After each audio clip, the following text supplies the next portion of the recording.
आज अंगारकी चतुर्थी निमित्त आपल्याला माहिती आहे प्रभादेवीच्या सिद्धिविनायक मंदिरात नेहमीच भाविक गर्दी करत असतात, दर्शन करत असतात, आपल्या मनोकामना पूर्ण करण्यासाठी बाप्पाच्या चरणी येत असतात। आज आपण बाप्पाचे दर्शन तर करणारच आहोत। भाविकांनी कशा पद्धतीने दर्शन घेतलेलं आहे, किती गर्दी केली आहे आणि मंदिराच्या न्यासानं भाविकांना काय सोय केलेली आहे यासाठी आपण अध्यक्ष सदा सरवणकर यांच्याशी बोलणार आहोत।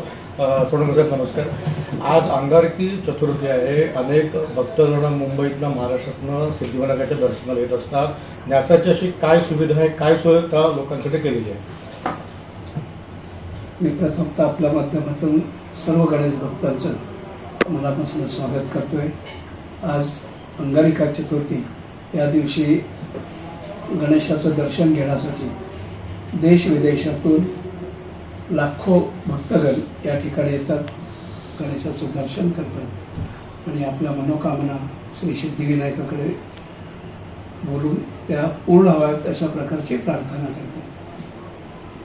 साधारण वर्षातनं 2 किंवा 3 अंगारिका येतात आणि या वेळेला साधारणतः 5 ते 7 लाख गणेश भक्त हे साधारणतः या श्री सिद्धिविनायक मंदिरामध्ये दर्शनासाठी येतात। आमच्या लक्षात येत आहे की आलेल्या गणेश भक्तांना अनेक अडचणींना सामना करावा लागतो। त्यापैकी रेल्वेने येणाऱ्या गणेश भक्तांना रेल्वे स्टेशन ते मंदिर या परिसरात गाडी आणि वाहतुकीच्या खूप अडथळे निर्माण होतात आणि त्यामुळे आम्ही मोफत बस सेवा या ठिकाणी सुरू केलेली आहे। त्याला चांगला प्रतिसाद मिळतो। गणेश भक्तांना होणारा जो त्रास आहे तो त्यामुळे कमी होतो। गणेश भक्तांसाठी जे नर्दुला टँक मैदान आहे संभाजी पार्क त्या परिसरात प्रचंड मोठा मंडप आणि ज्या उन्हाच्या दिवसात भक्तांना त्रास होऊ नये तर याची काळजी घेतलेली आहे। त्या ठिकाणी पाणी, चहा याचीही व्यवस्था करण्यात आली आहे। जे वृद्ध आहेत, गरोदर महिला आहेत, बालक आहेत यांच्यासाठी स्वतंत्र दर्शनाची लाईन लावण्यात आलेली आहे। CCTVची व्यवस्था आहे। जागा अतिशय अपुरी आहे आणि त्यामुळे उपलब्ध असलेल्या जागेत जे काही भक्तांसाठी करणं शक्य आहे या सगळ्या गोष्टी करण्याचा आम्ही प्रयत्न केला आहे। डॉक्टर आहेत, ॲम्ब्युलन्स आहे, त्या सगळ्या गोष्टी या ठिकाणी उपलब्ध करून दिलेल्या आहेत। काही ऑनलाईन दर्शन सुद्धा बरेच लोक आता घेतात। यावेळी CCTVचा प्रश्न असू देत किंवा ऑनलाईन दर्शनाचं काय व्यवस्था आहे? CCTVची सुद्धा व्यवस्था केली, ऑनलाईन सुद्धा दर्शन लोक घेत आहेत आणि हे सगळं घेतलं तरी सुद्धा लाखो गणेश भक्त हे मंदिरामध्ये येत आहेत आणि मग त्यांना कुठल्याही प्रकारची गैरसोय होऊ नये, त्यांना दर्शन अतिशय सुलभरित्या व्हावं अशा प्रकारचे प्रयत्न न्यासाच्या वतीने करण्यात आलेले आहेत। त्यासाठी आमची सारी ट्रस्टी आणि कर्मचारी वर्ग हे साधारण 2-3 दिवस अहोरात्र मेहनत घेत आहेत। गर्दी दरवर्षी आपण अनुभवतो। यावर्षी थोडी गर्दी कमी असं वाटत नाही, कारण प्रचंड गरमी, भीषण तापमान वाढलेलं आहे, 40 डिग्री सेल्सिअसच्या पुढे गेलेलं आहे। लोक साधारणतः 10-11 नंतर येतात। बऱ्याच लोकांनी सकाळी 3 वाजल्यापासून हे दर्शन घेतलेलं आहे। टप्प्याटप्प्यामध्ये ही दर्शनाची जी व्यवस्था आहे त्यामुळे थोडंसं विभागले गेलेले आहेत वेळेंमध्ये। त्यामुळे आपल्याला प्रथम दर्शनी जरा दिसत असलं की गर्दी आज कमी आहे तरी सुद्धा येणारे भक्तगण हे साधारण आजच्या दिवसभरात 5 ते 6 लाख भक्तगण येतील अशा प्रकारचा निश्चित अंदाज आहे। सरवणकर साहेब, काही दिवसापूर्वी सभागृहामध्ये मनसेचे नगरसेवक यशवंत किल्लेदार यांनी असा प्रश्न उपस्थित केला आहे की 500 करोड पैशाची मदत आपण सिद्धिविनायक न्यासाला करणार आहोत, तर याची काय गरज आहे? त्यांनी जर एवढंच सगळ्या लोकांना सिद्धिविनायक मदत करत असतं, त्यांच्याकडे पुरेसे पैसे आहेत, त्यांनी आजूबाजूच्या लोकांची प्रॉपर्टी विकत घ्यावी आणि गणपती मंदिराचं दर्शन करावं, काय वाटतं तुम्हाला? खरं वाईट वाटतं आमची ज्या वेळेला स्वतःला हिंदू समजणारी मंडळी हिंदू दैवतांवरती जेव्हा टीका करतात त्यावेळेला वाईट वाटतं। पण किल्लेदार ही आमचे मित्र आहेत, मला माहीत आहेत त्यांच्या नेमका वेदना आहेत का। गेल्या अनेक वर्षात आपली जी ही दैवत आहेत, मुंबादेवी असेल, महालक्ष्मी देवी असेल,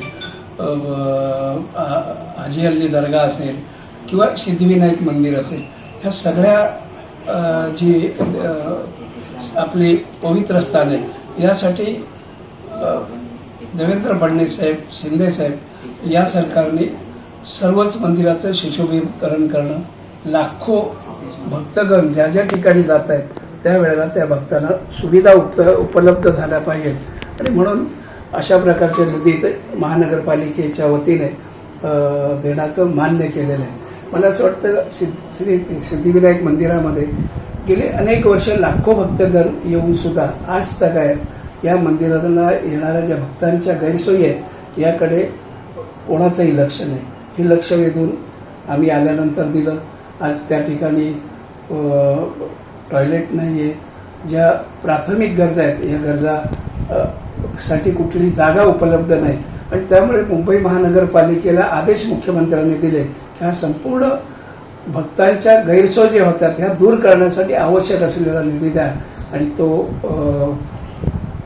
नगरपालिकेने दिला आणि त्यासाठी फडणवीस साहेब आणि शिंदे साहेबांनी जो पुढाकार घेतला त्याबद्दल मी त्यांच्या मनापासून आभार व्यक्त करतोय.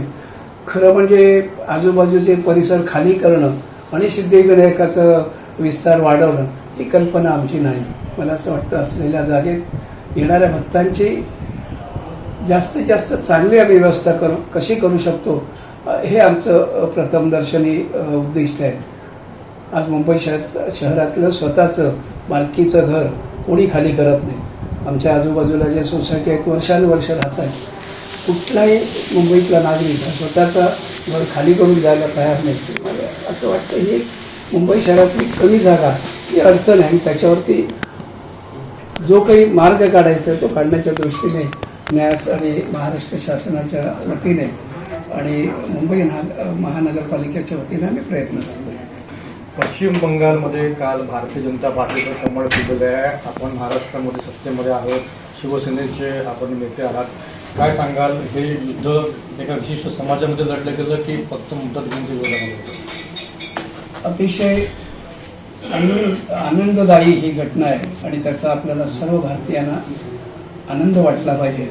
भारतीय जनता पक्षाचा मुख्य उद्देश हा देश अबाधित राहणं, त्याच्यामधली घुसखोरी थांबवणं, त्याच्यामध्ये जातीय स्वरूप देण्याचं काही गरज नाही, पण आमच्या ज्या देशाच्या सीमारेषा आहेत ह्या सुरक्षित कशा राहतील, इतर घुसखोर येऊन वेगळं काहीतरी निर्माण करण्याचा जो काही प्रयत्न बंगालमध्ये होत होता हा इथेच आता थांबेल आणि अखंड भारत हा या दृष्टीने निर्माण होईल अशा प्रकारचा एक विश्वास आम्हाला वाटतो आणि त्यामुळे खूप आनंद होतोय की ही जी बंगाल आणि इतर ठिकाणी जे भारतीय जनता पक्षाला लोकमत मिळालेलं आहे आणि सत्ता स्थापनेची संधी मिळाली आहे, लोकांची सेवा करण्याची संधी मिळाली, खूप आनंददायी घटना आहे.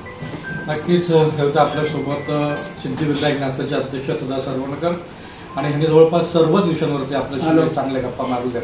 त्यामुळे अरुण सर, सुभाष शिंदे, मुंबई.